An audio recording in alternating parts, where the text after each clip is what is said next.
તમારું दोस्तों આજના વિડીયોમાં આપણે વાત કરવાની છે કે Gujarat common admission service portal દ્વારા પ્રથમ તબક્કાને લઈને જે પહેલું અહીંયા મેરિટ લિસ્ટ જાહેર કરવામાં આવી છે. તો તમને અહીંયા કોલેજનું લિસ્ટ અહીંયા જોવા મળે છે, પણ તમને કોલેજ પસંદ નથી અને જો તમે ચેન્જ કરવા માંગતા હો તો તમે કેવી રીતે ચેન્જ કરી શકો છો તો તે વિશેની સંપૂર્ણ માહિતી તમને આ વિડીયોની અંદર હું આપવાનો છું. જો તમે ચેનલ પર નવા છો તો ચેનલને સબસ્ક્રાઇબ કરી લેજો. દોસ્તો વાત કરીએ કે અમુક વિદ્યાર્થીઓએ પ્રથમ તબક્કાની અંદર જ્યારે એડમિશન માટે રજીસ્ટ્રેશન કરતા હતા એ વખતે જે અમુક કોલેજો પસંદ કરી છે તેની અંદર ફેરફાર કરવા માંગે છે, એટલે તે કોલેજની અંદર તે એડમિશન મેળવવા માંગતા નથી, એટલે તે જે અરજી કરી હતી તેની અંદર ચેન્જ કરવા માંગે છે.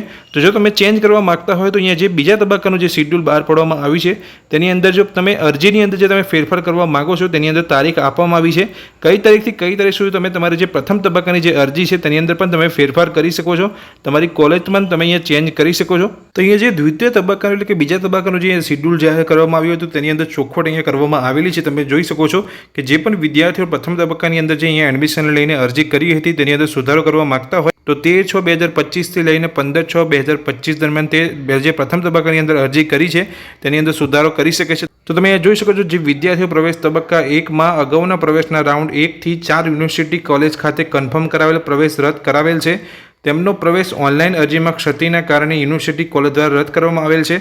તેઓ પ્રવેશ તબક્કા 2માં ભાગ લેવા માટે તેમની યુનિવર્સિટી કોલેજ પ્રોગ્રામ મુખ્ય વિષયની ચોઇસ બદલવા ઈચ્છે છે તો તેઓ આ સમયગાળામાં બદલી શકશે. વિદ્યાર્થીઓ પ્રવેશ તબક્કા 2માં પ્રવેશ રાઉન્ડ 5 થી પ્રવેશ માટે ધ્યાનમાં લેવામાં આવશે. એટલે જે વિદ્યાર્થીઓ જે પ્રથમ તબક્કાની અંદર અરજી કરી છે અને જે સુધારો કરવા માગે છે અહીંયા બીજા તબક્કાની અંદર તો સુધારો તો પણ કરી શકે છે, પણ જે પ્રથમ તબક્કાની અંદર જે પ્રવેશ રાઉન્ડ 4 અહીંયા જાહેર કરવામાં આવશે, ટોટલ 4 મેરિટ અહીંયા જાહેર કરવામાં આવશે, તેની અંદર તે લોકોનું નામ નહીં આવે.